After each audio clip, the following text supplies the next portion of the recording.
Thanks for joining me and my grandson, pictured below, in Clarendon, Texas today, along with his buddy Cutter O'Keefe. We're at the O'Keefe Ranch just outside of Clarendon, Texas, which is about an hour from Amarillo.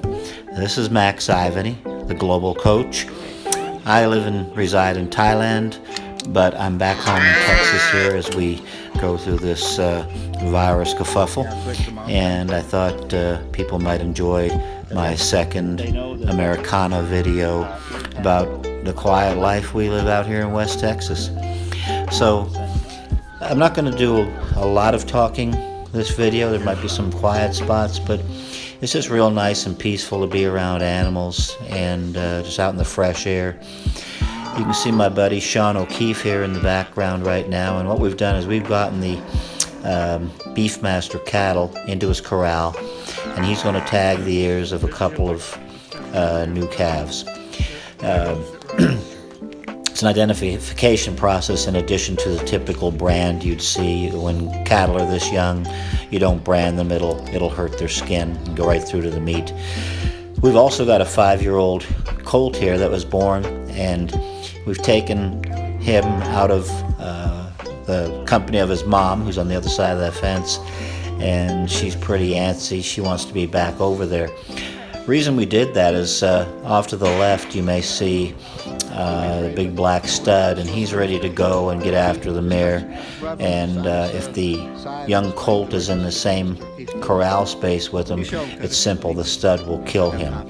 So you can see Mr. O'Keefe, this is the first time that the young five-day-old has been touched, and you can see how finicky she is. She doesn't trust people yet.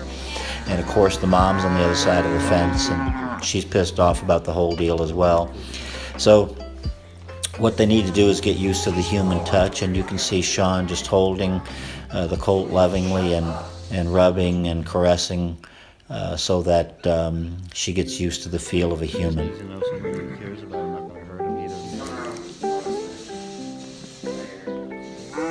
Off to the right, the blonde hair is Sean's boy Cutter, and in a minute you're going to see my grandson come into the picture here and learn how to approach the colt, which will be never from the back because you can get kicked pretty darn good. You can see there's the mom right there looking over the fence, missing her baby and worried what's going to happen. Okay, here's my grandson. So he's just going to come, and I'm going to be quiet for a minute. You can just see how what a beautiful thing is to be in the company of an animal, and if you love horses like I do, they just bring you so much joy and peace.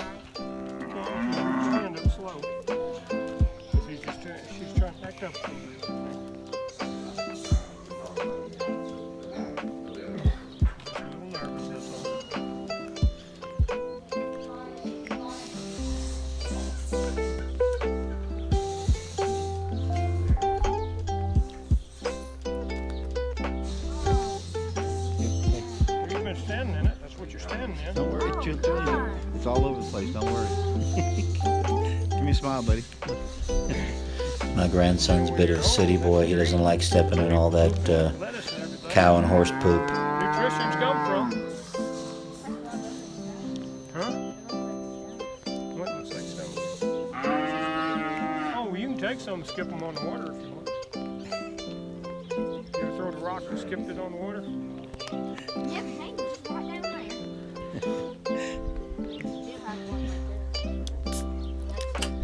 Now I'm going to show you a trick. You know how you get the where they start getting real calm and everything? We have to do this all the time. We have to be touched and all that stuff. You see how confidently Sean handles the colt, and you can see she's calming down a little bit, you know. Now he's going to pick her up, which you might think's kind of odd, but once again it gives him the feeling of being touched and handled by a human, because soon enough that horse will quickly mature and then will need to be broken for riding. You can see he wants to get back to mom. Alright, so right here, these two quarter horses here are old ones. The bay is about 11 years old, and the This one's a sheep. The chestnut is, I think, maybe 15 or 16, and they're so doggone friendly. They'll come right up to you and, you know, lick and nuzzle your face if you let them. So, once again, you know, the animals love kids. They have a sense of confidence and trust in children, and you can see how both the boys are just so happy just to give love and affection.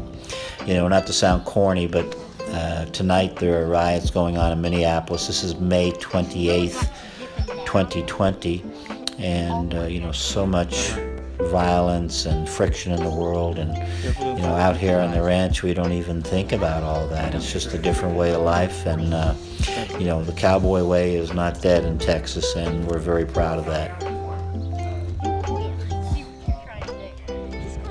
Just because this is camouflage doesn't mean it's actually a real tree. It's not even grassy. Clarendon, Texas, about a town of about 1,500 people. And outside of town, there's just two things. There's farmers who grow cotton, extensive